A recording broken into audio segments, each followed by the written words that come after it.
संसार का एक महानतम ग्रंथ है। इसे हिंदू धर्म के सीमित दायरे में बांधकर नहीं देखा जा सकता, क्योंकि संसार की अनेक प्रमुख भाषाओं में इसका अनुवाद हो चुका है। संसार के करोड़ों अरबों लोग इसमें बताए गए जीवन दर्शन का अनुसरण कर सुखपूर्वक जीवनयापन कर रहे हैं। भगवान श्री कृष्ण और अर्जुन के संवाद से उपजा यह ग्रंथ द्वापर युग से आज तक अनेक संत महात्माओं का मार्गदर्शन करता रहा है। अनेक साधारण लोग इसकी शिक्षाओं पर चलकर महान बने हैं। मीरा, सूर्य, चैतन्य से लेकर महात्मा गांधी तक भगवद गीता से जीवन शक्ति ग्रहण करते रहे हैं। भगवान शिव कहते हैं, हे देवी, अब 8वें अध्याय का महात्म्य सुनो। उसके सुनने से तुम्हें बड़ी प्रसन्नता होगी। लक्ष्मी जी के पूछने पर भगवान विष्णु ने उन्हें इस प्रकार 8वें अध्याय का महात्म्य बतलाया था।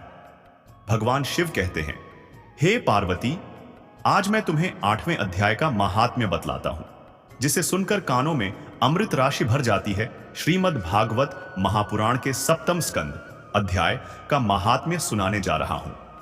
यह महात्म्य इतना दिव्य और प्रभावशाली है कि इसे सुनने मात्र से मानव जीवन के समस्त कष्ट, क्लेश और विघ्न स्वतः ही नष्ट हो जाते हैं। यह ज्ञान अमृत के समान है, जिसे सुनकर मनुष्य के हृदय और कानों में पवित्रता का संचार होता है और वह सांसारिक दुखों से मुक्त होकर परम आनंद को प्राप्त करता है। श्री भगवान बोले, दक्षिण में आमर्दकपुर नामक एक प्रसिद्ध नगर है। वहां भाव शर्मा नामक एक ब्राह्मण रहता था, जिसने वेश्या को पत्नी बनाकर रखा था। वह मांस खाता था, मदिरा पीता, श्रेष्ठ पुरुषों का धन चुराता, पराई स्त्री से व्यभिचार करता और शिकार खेलने में दिलचस्पी रखता था। वह बड़े भयानक स्वभाव का था और मन में बड़े बड़े हौसले रखता था। एक दिन मदिरा पीने वालों का समाज जुटा था। उसमें भाव शर्मा ने भरपेट ताड़ी पी, खूब गले तक उसे चढ़ाया। अतः अजीर्ण से अत्यंत पीड़ित होकर वह पापात्मा कालवश मर गया और बहुत बड़ा ताड़ का वृक्ष हुआ। उसकी घनी और ठंडी छाया का आश्रय लेकर ब्रह्म राक्षस भाव को प्राप्त हुए कोई पति पत्नी वहां रहा करते थे। उनके पूर्व जन्म की घटना इस प्रकार है। एक कुशीबल नामक ब्राह्मण था, जो वेद वेदांग के तत्वों का ज्ञाता, संपूर्ण शास्त्रों के अर्थ का विशेषज्ञ और सदाचारी था। उसकी स्त्री का नाम कुमति था। वह बड़े खोटे विचार की थी। वह ब्राह्मण विद्वान होने पर भी अत्यंत लोभवश अपनी स्त्री के साथ प्रतिदिन भैंस, कालपुरुष और घोड़े आदि दानों को ग्रहण किया करता था, परंतु दूसरे ब्राह्मणों को दान में मिली हुई कौड़ी भी नहीं देता था। वे ही दोनों पति पत्नी कालवश मृत्यु को प्राप्त होकर ब्रह्म राक्षस हुए। वे भूख और प्यास से पीड़ित हो इस पृथ्वी पर घूमते हुए उसी ताड़ वृक्ष के पास आए और उसके मूल भाग में विश्राम करने लगे। पत्नी ने पति से पूछा, नाथ, हम लोगों का यह महान दुख कैसे दूर होगा? ब्रह्म राक्षस योनि से किस प्रकार हम दोनों की मुक्ति होगी? ब्राह्मण ने कहा, ब्रह्म विद्या के उपदेश, आध्यात्म तत्व के विचार और कर्म विधि के ज्ञान बिना किस प्रकार संकट से छुटकारा मिल सकता है? पत्नी ने पूछा, किं तद ब्रह्म किम अध्यात्मम किम कर्म पुरुषोत्तम? पुरुषोत्तम, वह ब्रह्म क्या है, अध्यात्म क्या है और कर्म कौन सा है? उसकी पत्नी इतना कहते ही जो आश्चर्य की घटना घटित हुई उसको सुनो। उपर्युक्त वाक्य गीता के 8वें अध्याय का आधा श्लोक था। उसके श्रवण से वह वृक्ष उस समय ताड़ के रूप को त्याग कर भाव शर्मा नामक ब्राह्मण हो गया। तत्काल ज्ञान होने से विशुद्ध चित्त होकर वह पाप के चोले से मुक्त हो गया तथा उस आधे श्लोक के ही महात्म्य से वे पति पत्नी भी मुक्त हो गए। उनके मुख से दैवात ही 8वें अध्याय का आधा श्लोक निकल पड़ा था। तदनंतर आकाश से एक दिव्य विमान आया और वे दोनों पति पत्नी उस विमान पर आरूढ़ होकर स्वर्ग लोक को चले गए। वहां का यह सारा वृत्तांत अत्यंत आश्चर्यजनक था। उसके बाद उस बुद्धिमान ब्राह्मण भाव शर्मा ने आदर पूर्वक उस आधे श्लोक को लिखा और भगवान जनार्दन की आराधना करने की इच्छा से वह मुक्तिदायिनी काशीपुरी में चला गया। वहां उस उदार बुद्धि वाले ब्राह्मण ने भारी तपस्या आरंभ की। उसी समय क्षीरसागर की कन्या भगवती लक्ष्मी ने हाथ जोड़कर देवताओं के भी देवता जगतपति जनार्दन से पूछा, हे नाथ, आप सहसा नींद त्याग कर खड़े क्यों हो गए? श्री भगवान बोले, हे देवी, काशीपुरी में भागीरथी के तट पर बुद्धिमान ब्राह्मण भाव शर्मा मेरे भक्ति रस से परिपूर्ण होकर अत्यंत कठोर तपस्या कर रहा है। वह अपनी इंद्रियों के वश में करके गीता के 8वें अध्याय के आधे श्लोक का जप करता है। मैं उसकी तपस्या से बहुत संतुष्ट हूं।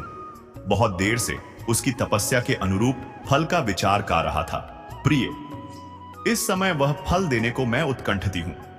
पार्वती जी ने पूछा, भगवान, श्रीहरि सदा प्रसन्न होने पर भी जिसके लिए चिंतित हो उठे थे, उस भगवत भक्त भाव शर्मा ने कौन सा फल प्राप्त किया? श्री महादेव जी बोले, हे देवी, द्विज श्रेष्ठ भाव शर्मा प्रसन्न हुए। भगवान विष्णु के प्रसाद को पाकर आत्यंतिक सुख मोक्ष को प्राप्त हुआ तथा उसके अन्य वंशज भी जो नरक यातना में पड़े थे, उसी के शुद्ध कर्म से भगवत धाम को प्राप्त हुए। पार्वती, यह 8वें अध्याय का माहात्म्य थोड़े में ही तुम्हें बताया है। इस पर सदा विचार करना चाहिए। हम एक तोते को शुभ प्रभात बोलने के लिए शिक्षित करने में तो सफल हो सकते हैं, किंतु यदि उसका गला जोर से दबा देते हैं, तब वह भूल जाएगा कि उसने कृत्रिम रूप से क्या सीखा है और फिर अपनी स्वाभाविक भाषा में कैं बोलेगा। समान रूप से मृत्यु के समय हमारा मन स्वाभाविक रूप से विचारों की श्रृंखलाओं द्वारा प्रवाहित होता है, जो दीर्घकालीन प्रवृत्ति के द्वारा रचित होते हैं। हमारी यात्रा की योजना का निर्णय उस समय नहीं लिया जाता जब पहले से यात्रा का बैग पैक किया गया हो, बल्कि इसके लिए पहले से सुविचारित योजना और उसके क्रियान्वयन की आवश्यकता होती है। मृत्यु के क्षण किसी पर जो विचार प्रमुख रूप से हावी होते हैं, उसी के अनुसार अगला जन्म निर्धारित होता है। यही सब श्री कृष्ण ने इस श्लोक में व्यक्त किया है। कोई व्यक्ति अपनी प्रवृत्तियों और संगत के प्रभाव के अनुसार अपने जीवन काल में निरंतर जिसका चिंतन करता है और जिस पर अपना ध्यान एकाग्र करता है, उसी के अनुसार स्वाभाविक रूप से उसके अंतिम विचारों का निर्धारण होगा। पुराणों में भरत महाराज की कथा का वर्णन मिलता है। वह एक राजा थे, किंतु उन्होंने राज्य त्याग दिया और तपस्वी के भेष में वन में जाकर भगवत प्राप्ति के लिए साधना करने लगे। एक दिन उन्होंने एक गर्भवती हिरणी को सिंह की गर्जना सुनने पर नदी में छलांग लगाते हुए देखा। भय के कारण गर्भवती हिरणी ने बच्चे को जन्म दिया, जो जल में डूबने लगा। भरत को हिरणी के उस बच्चे पर दया आई और उन्होंने उसे डूबने से बचा लिया। वह उसे अपनी कुटिया में ले आए और उसका पालन पोषण करने लगे। वह अति अनुराग के साथ उसकी चंचल क्रीड़ाओं का अवलोकन करते हुए प्रसन्न होते और उसके साथ लाड़ प्यार करते। वह उसके लिए घास इकट्ठी करके लाते और प्रेम से उसे खिलाते। उसे गर्म रखने के लिए अपने से चिपटाए रखते। धीरे धीरे उनका मन भगवान से विमुख होकर हिरणी के उस बच्चे में आसक्त हो गया। यह आसक्ति इतनी गहन हो गई कि वे पूरे दिन हिरण के बच्चे के स्मरण में खोए रहते और चिंता करने लगे कि उनकी मृत्यु के पश्चात उसका क्या होगा। परिणाम स्वरूप अगले जन्म में भरत महाराज को हिरण का जन्म मिला, किंतु उन्होंने पूर्व जन्म में आध्यात्मिक साधना कर रखी थी और उन्हें अपने पिछले जन्म की भूल का ज्ञान था। इसलिए हिरण होते हुए भी वह वन में संत पुरुषों के आश्रम के आसपास ही रहते थे। अंततः जब उन्होंने हिरण के शरीर का त्याग किया तो उन्हें पुनः मनुष्य जन्म मिला। फिर वह महान संत जड़ भरत बने और अपनी साधना पूर्ण कर इन्होंने भगवत प्राप्ति की। इस श्लोक को पढ़कर किसी को यह निष्कर्ष नहीं निकालना चाहिए कि केवल मृत्यु के समय परम लक्ष्य भगवान का ध्यान कर हम उसे पा सकते हैं। स्कंद पुराण में उल्लेख है कि मृत्यु के क्षणों में भगवान का स्मरण करना अत्यंत कठिन है। मृत्यु एक पीड़ादायक अनुभव है, इसलिए उस समय मन स्वाभाविक रूप से किसी की आंतरिक प्रकृति के अनुसार निर्मित विचारों की ओर आकर्षित हो जाता है। मन में भगवान का चिंतन करने के लिए किसी की आंतरिक प्रकृति का भगवान के साथ एकीकृत होना आवश्यक होता। चेतना आंतरिक प्रकृति है जो किसी के मन और बुद्धि के साथ टिकी रहती है। यदि हम किसी का निरंतर चिंतन करते हैं, तब वह हमारी आंतरिक प्रकृति के अंश के रूप में प्रकट होता है। अंतस्थ में भगवत चेतना विकसित करने के लिए जीवन के प्रत्येक क्षण में भगवान का स्मरण और चिंतन करना आवश्यक है। इन सब का वर्णन श्री कृष्ण अगले श्लोक में करेंगे। अर्जुन ने पूछा, हे प्रभु, हे परम पुरुष, ब्रह्म क्या है? आत्मा क्या है? सकाम कर्म क्या है? यह भौतिक जगत क्या है? और देवता क्या है? कृपया मुझे यह समझाएं। हे मधुसूदन, यज्ञ के स्वामी कौन हैं और वे शरीर में किस प्रकार रहते हैं? तथा भक्ति में रत मनुष्य मृत्यु के समय आपको किस प्रकार जान सकते हैं? पाठ 3। भगवान ने कहा, अविनाशी दिव्य जीवात्मा को ब्रह्म कहा जाता है तथा उसकी शाश्वत प्रकृति को अध्यात्म कहा जाता है। जीवों के भौतिक शरीरों के विकास से संबंधित क्रिया को कर्म या सकाम कर्म कहा जाता है। हे देहधारियों में श्रेष्ठ, जो भौतिक प्रकृति निरंतर परिवर्तनशील है उसे अधिभूत कहते हैं। भगवान का वह विश्व रूप जिसमें सूर्य और चंद्रमा के समान सभी देवता सम्मिलित हैं, अधिदैव कहलाता है। और मैं जो प्रत्येक देहधारी प्राणी के हृदय में परमात्मा के रूप में स्थित हूं, अधियज्ञ कहलाता हूं। जो मनुष्य अंत समय में मेरा स्मरण करता हुआ शरीर त्यागता है, वह तुरंत ही मेरे स्वरूप को प्राप्त हो जाता है, इसमें कोई संदेह नहीं है। हे कुंती पुत्र, शरीर त्यागते समय मनुष्य जिस भी गति का स्मरण करता है, वह अवश्य ही उसी गति को प्राप्त होता है। अतः हे अर्जुन, तुम सदैव मेरा ही कृष्ण रूप में चिंतन करो और साथ ही युद्ध करने का अपना कर्तव्य भी करो। अपने कर्मों को मुझे समर्पित करके तथा अपने मन और बुद्धि को मुझ में स्थिर करके तुम निसंदेह मुझे ही प्राप्त करोगे। हे पार्थ, जो पुरुष मुझ परमेश्वर का ध्यान करता है, उसका मन निरंतर मेरे स्मरण में लगा रहता है। वह पथ से विचलित हुए बिना अवश्य ही मेरे पास पहुंचता है। पाठ 9। हमें उस परम पुरुष का ध्यान करना चाहिए जो सब कुछ जानता है, जो सबसे पुराना है, जो नियंत्रक है, जो सबसे छोटे से भी छोटा है, जो सबका पालन करता है, जो सभी भौतिक अवधारणाओं से परे है, जो अकल्पनीय है और जो हमेशा एक व्यक्ति है। वह सूर्य की तरह प्रकाशमान है और वह इस भौतिक प्रकृति से परे दिव्य है। जो मनुष्य मृत्यु के समय अपने प्राणों को भौहों के मध्य स्थिर कर लेता है और योग बल से अविचल मन से पूर्ण भक्ति के साथ परमेश्वर का स्मरण करता है, वह अवश्य ही भगवान को प्राप्त होता है। 11। जो लोग वेदों के झाता हैं, जो एयुएमकार का उच्चारण करते हैं तथा जो सन्यासी महापुरुष हैं, वे ब्रह्म में प्रवेश करते हैं। ऐसी सिद्धि की इच्छा करके मनुष्य ब्रह्मचर्य का पालन करता है। अब मैं तुम्हें संक्षेप में वह विधि बताऊंगा जिससे मोक्ष प्राप्त हो सकता है। योग की स्थिति सभी इंद्रिय विषयों से विरक्ति की है। इंद्रियों के सभी द्वार बंद करके मन को हृदय में तथा प्राण को सिर के ऊपर स्थिर करके व्यक्ति योग में स्थित हो जाता है। पाठ 13। इस योग अभ्यास में स्थित होकर तथा पवित्र अक्षर एयुएम का उच्चारण करते हुए यदि कोई भगवान का चिंतन करता है और अपना शरीर त्याग देता है, तो वह निश्चित रूप से दिव्य लोकों को प्राप्त होता है। हे पृथापुत्र, जो पुरुष निरंतर मेरा स्मरण करता है, उसके लिए मैं सहज ही प्राप्त हो जाता हूं, क्योंकि वह निरंतर भक्ति में लगा रहता है। 15। भक्ति युक्त योगी महात्मा लोग मुझे प्राप्त करके इस दुखों से पूर्ण क्षण भंगुर संसार में कभी नहीं लौटते, क्योंकि वे परम सिद्धि को प्राप्त कर चुके होते हैं। 16। इस भौतिक जगत में सर्वोच्च लोक से लेकर निम्नतम लोक तक सभी दुख के स्थान हैं, जहां बार बार जन्म और मृत्यु होती है। किंतु हे कुंती पुत्र, जो मेरे धाम को प्राप्त हो जाता है, वह फिर कभी जन्म नहीं लेता। पाठ 17। मानव गणना के अनुसार 1000 युग मिलकर ब्रह्मा के एक दिन की अवधि बनाते हैं और इतनी ही उनकी रात्रि की अवधि होती है। पाठ 18। ब्रह्मा के दिन के प्रारंभ में सभी जीवात्माएं अव्यक्त से व्यक्त हो जाती हैं और तत्पश्चात रात्रि होने पर वे पुनः अव्यक्त में लीन हो जाती हैं। पाठ 19। बार बार जब ब्रह्मा का दिन आता है तो सभी जीवात्माएं अस्तित्व में आती हैं और ब्रह्मा की रात्रि आने पर वे असहाय होकर नष्ट हो जाती हैं। पाठ 20। फिर भी एक और अव्यक्त प्रकृति है जो शाश्वत है और इस व्यक्त तथा अव्यक्त पदार्थ से परे है। वह सर्वोच्च है और कभी नष्ट नहीं होती। जब इस संसार में सब कुछ नष्ट हो जाता है तो वह भाग वैसा ही रहता है। वेदांती लोग जिसे अव्यक्त और अच्युत कहते हैं, जो परम गति कहलाता है, जिसे प्राप्त होकर मनुष्य कभी लौट कर नहीं आता, वही मेरा परम धाम है। पाठ 22। भगवान जो सभी से महान है, अनन्य भक्ति से प्राप्त किए जा सकते हैं।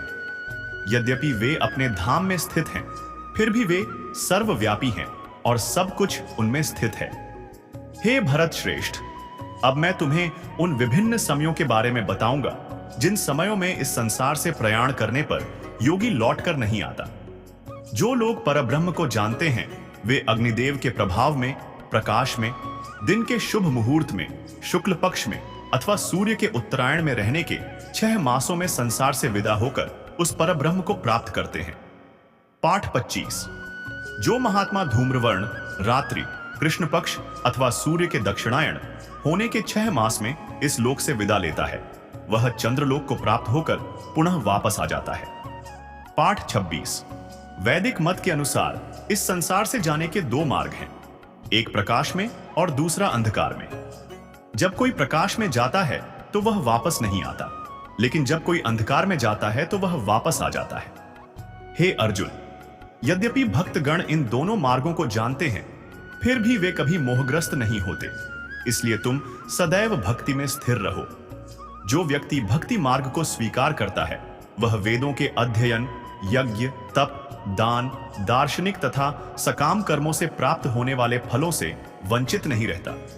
केवल भक्ति करने से ही वह इन सब को प्राप्त कर लेता है तथा अंत में परम सनातन धाम को प्राप्त होता है। भगवत प्राप्ति का परिणाम क्या होता है?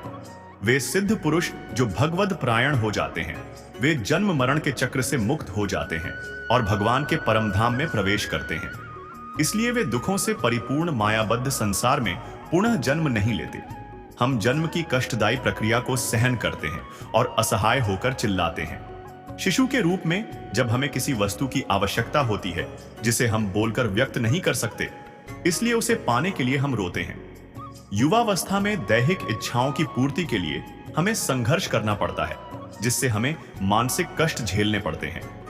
वैवाहिक जीवन में हमें अपनी जीवन संगिनी के अनोखे स्वभाव से जूझना पड़ता है। जब हम वृद्धावस्था में आते हैं, तब हमें शारीरिक दुर्बलता को सहन करना पड़ता है।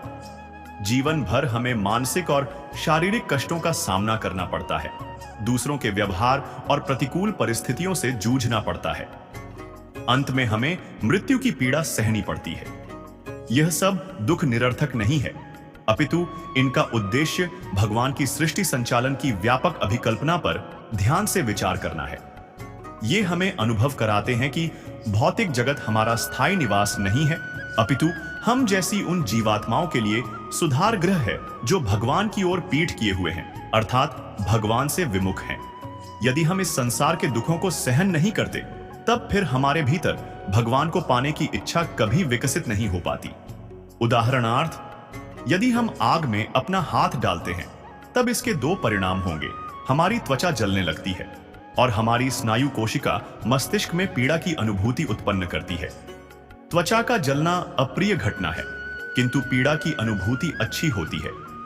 यदि हम पीड़ा का अनुभव नहीं करते, तब फिर कैसे आंख से हाथ बाहर निकालते और फिर हमें अत्यंत क्षति सहन करनी पड़ती।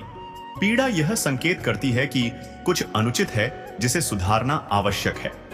समान रूप से भौतिक जगत में जिन कष्टों को हम झेलते हैं, वे भगवान की ओर से प्राप्त होने वाले संकेत हैं जो यह बोध कराते हैं कि हमारी चेतना दूषित है और हमें अपनी लौकिक चेतना को उन्नत कर उसे भगवान के साथ एकीकृत करना चाहिए। अंततः अपने उत्तम प्रयासों के माध्यम से हम अपनी पसंद के पदार्थों को प्राप्त करने में समर्थ हो सकते हैं। वे लोग जो अपनी चेतना को भगवान से विमुख रखते हैं, वे निरंतर जन्म और मृत्यु के चक्कर में घूमते रहते हैं, और जो भगवान की अनन्य भक्ति करते हैं, वे उनका परम धाम प्राप्त करते हैं। वैदिक ग्रंथों में पृथ्वी लोक से नीचे 7 लोकों तल, अतल, वितल, सुतल, तलातल, रसातल और पाताल के अस्तित्व का वर्णन किया गया है। इन सब को नरक या नरक लोक कहा जाता है।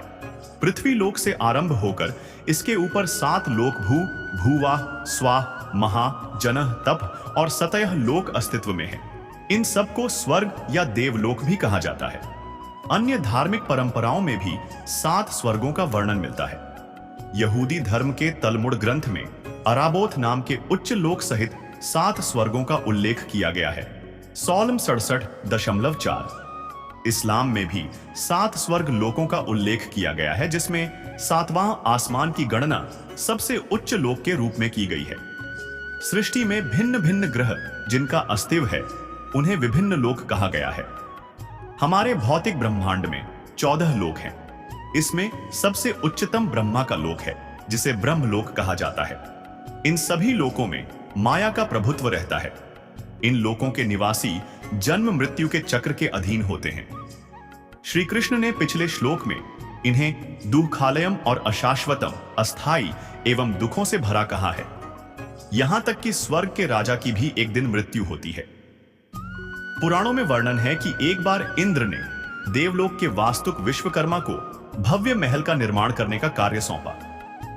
इस महल के निर्माण का कार्य पूर्ण नहीं हो रहा था, इसलिए थक हार कर विश्वकर्मा ने भगवान से सहायता करने की प्रार्थना की। भगवान ने वहां प्रकट होकर इंद्र से पूछा कि इस भव्य महल के निर्माण में कितने विश्वकर्मा लगाए गए हैं। इंद्र ने चकित होकर इस प्रश्न का उत्तर देते हुए कहा, मेरे विचार से केवल एक ही विश्वकर्मा है। भगवान ने मुस्कुराते हुए कहा, इस ब्रह्मांड सहित ऐसे 14 लोग हैं और सृष्टि में अनंत ब्रह्मांड हैं और सभी में एक इंद्र और एक विश्वकर्मा है। तत्पश्चात इंद्र ने उसकी ओर बढ़ती हुई चींटियों की पंक्ति देखी।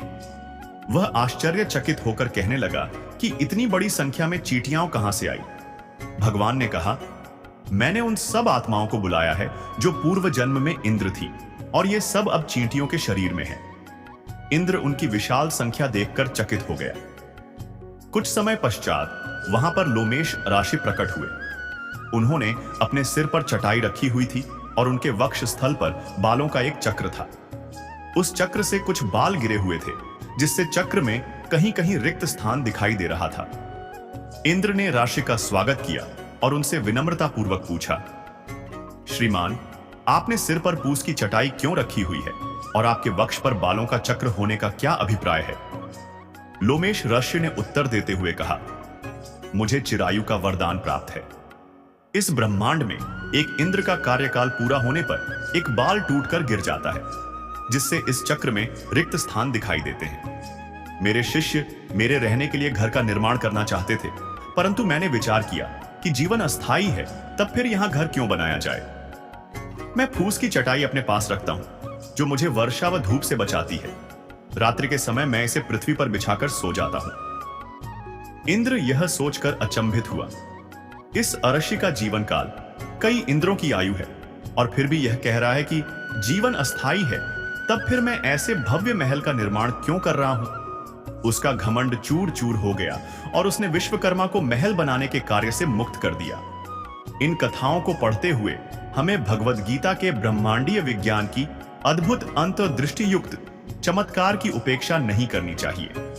निकोलस कॉपरनिकस 16वीं शताब्दी के पहले पश्चिम वैज्ञानिक थे, जिन्होंने एक उपयुक्त सिद्धांत स्थापित करते हुए कहा कि वास्तव में सूर्य ब्रह्मांड का आकर्षण केंद्र है।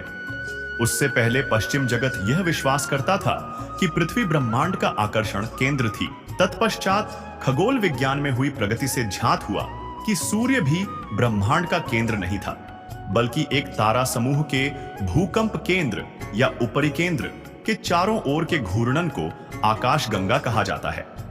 विज्ञान में आगे हुई प्रगति से वैज्ञानिक यह जानने में समर्थ हुए कि आकाशगंगा के समान कई तारा समूह है और इनमें से प्रत्येक के हमारे लोक के सूर्य के समान असंख्य तारे होते हैं। इसके विपरीत 5000 वर्ष पूर्व वैदिक दर्शन में वर्णन किया गया है कि पृथ्वी भूरलोक है, जो स्वरलोक के चारों ओर घूर्णन करती है। इनके बीच के क्षेत्र को भुवरलोक कहा गया है, किंतु स्वरलोक भी स्थिर नहीं है। यह जनालोक के गुरुत्व में स्थित है और इनके बीच के क्षेत्र को महरलोक कहा जाता है, किंतु जनालोक भी स्थिर नहीं है। यह ब्रह्मलोक, सत्यलोक के चारों ओर घूर्णन कर रहा है और इनके बीच के क्षेत्र को तपलोक कहा जाता है। इससे स्पष्ट होता है कि 7 उच्च लोक और समान रूप से 7 निम्न लोक हैं। इस प्रकार 5 सहस्त्र वर्ष पूर्व प्रकट किया गया अंतर्ज्ञान अत्यंत अद्भुत है। श्री कृष्ण इस श्लोक में कहते हैं कि ब्रह्मांड के सभी 14 लोकों में माया का आधिपत्य है, इसलिए यहाँ के निवासी जन्म मृत्यु के चक्र में फंसे रहते हैं। किंतु जो भगवत प्राप्ति कर लेते हैं वे माया के बंधन से मुक्त हो जाते हैं और मृत्यु होने पर भौतिक शरीर को त्याग कर वे भगवान का परम धाम प्राप्त करते हैं। उन्हें दिव्य शरीर प्राप्त होता है, जिससे वे नित्य भगवान की दिव्य लीलाओं में भाग लेते हैं। इस प्रकार से वे इस मायाबद्ध भौतिक संसार में पुनः जन्म नहीं लेते। कुछ संत माया से मुक्ति पाने के पश्चात भी लौटकर संसार में आते हैं, किंतु वे अन्य लोगों को उसी प्रकार से माया के बंधनों से मुक्त करवाने के प्रयोजन हेतु संसार में अवतरित होते हैं। ये सब महान अवतारी और अग्रदूत होते हैं जो मानवता के कल्याण में लगे रहते हैं। भूरलोक है जो स्वरलोक के चारों ओर घूर्णन करती है। इनके बीच के क्षेत्र को भूवरलोक कहा गया है, किंतु स्वरलोक भी स्थिर नहीं है। यह जनालोक के गुरुत्व में स्थित है और इनके बीच के क्षेत्र को महरलोक कहा जाता है, किंतु जनालोक भी स्थिर नहीं है। यह ब्रह्मलोक, सत्यलोक के चारों ओर घूर्णन कर रहा है और इनके बीच के क्षेत्र को तपलोक कहा जाता है। इससे स्पष्ट होता है कि 7 उच्च लोक और समान रूप से 7 निम्न लोक हैं। इस प्रकार 5 सहस्त्र वर्ष पूर्व प्रकट किया गया अंतर ज्ञान अत्यंत अद्भुत है। श्री कृष्ण इस श्लोक में कहते हैं कि ब्रह्मांड के सभी 14 लोकों में माया का आधिपत्य है, इसलिए यहाँ के निवासी जन्म मृत्यु के चक्र में फंसे रहते हैं। किंतु जो भगवद प्राप्ति कर लेते हैं वे माया के बंधन से मुक्त हो जाते हैं और मृत्यु होने पर भौतिक शरीर को त्याग कर वे भगवान का परम धाम प्राप्त करते हैं। उन्हें दिव्य शरीर प्राप्त होता है जिससे वे नित्य भगवान की दिव्य लीलाओं में भाग लेते हैं। इस प्रकार से वे इस मायाबद्ध भौतिक संसार में पुनः जन्म नहीं लेते। कुछ संत माया से मुक्ति पाने के पश्चात भी लौटकर संसार में आते हैं, किंतु वे अन्य लोगों को उसी प्रकार से माया के बंधनों से मुक्त करवाने के प्रयोजन हेतु संसार में अवतरित होते हैं। ये सब महान अवतारी और अग्रदूत होते हैं जो मानवता के कल्याण